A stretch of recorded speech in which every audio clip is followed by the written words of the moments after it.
Hello and welcome back to DIY with this guy. Today I wanted to go over my pig tractor.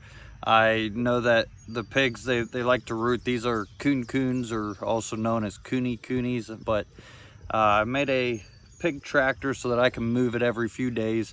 Right now I've actually had them here for about 7 days or so, and it's getting to be pretty much just dirt. There's few details I'd like to go over with it. I made it as simple as possible. I just need it to work and do its job. So let's go over some plans here, and I'll show you what I did to make my pig tractor work for us. So the very first thing, I got four 4x4s at 16 feet long, and then four 2x4s at 16 feet long, and I made the actual frame of it out of that. I also purchased about 8 2x4s, 8-footers, and that's what I used for the post going up. And then I got pig panel, hog panel. But when I made this, I made it to where the shelter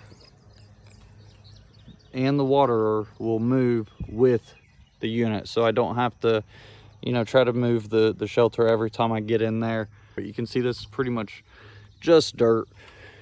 And that right there is what it looked like maybe 7 days ago. This is where they just came from. So every 7 days or so I'm trying to move it so that they can get some fresh forage, and then the old area can recover. So one really important thing that I wanted to make sure I did was get a waterer that's attached to the unit. I got an 18-gallon barrel, and I tossed some pig nipples on it, and then made the lid to where it's easy to pop off, fill that guy up. Got a feeder made out of a bucket there. I really used whatever I got laying around. The gate here, believe it or not, that used to be a trampoline. There were trampoline legs. I flipped them around on each other, welded them, and tossed some hog panel in there.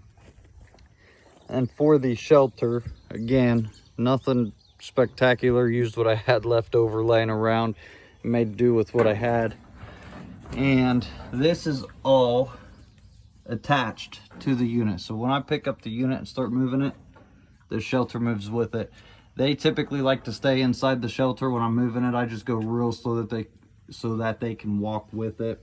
I just take it slow, and they get some fresh forage. These wheels actually came off of an old salt spreader that was no good. I took the wheels off and I kept them to the side for a long time. I knew that I would need them somewhere, and they worked out perfect for this unit here. So I actually just got a chunk of angle there, drilled 2 holes on the top and 3 holes on the side. I welded a chunk of all thread on there. I put lag bolts in there, and quite frankly, it works great. There were some reinforcements I had to do on my corners to help keep this thing from wobbling so much, but once I put those reinforcements on there, toss these wheels on it, as you can tell, this is all scrap stuff. I don't like spending money if I don't have to, and I just make do with what there is. What I got, my wife will tell me that I'm a hoarderer, but I think it saves us a lot of money. Now this is the side that I pull from. What I did was I took a couple eyelet through bolts, nutted it on one side, hooked the chains up, and what I'll do is I'll lift up on this side, and then over there you can see the wheels. This thing moves just like a giant trailer. It works out well. I'll use the old Kubota and get it hooked up to the front bucket, and it'll pull like it's nothing. So let me know what you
So this is how I made my pig tractor. Again, it's not the most beautiful piece of equipment on the farm, but it works, gets the job done. The pigs are happy, the goats, but it works out for us. The ground loves it, the pigs love it, and we love it. It works out. Let me know what you've done to take care of your pigs, if you keep them in a stationary pen or if you've tried out the pig tractors. It really is a godsend. You guys take care.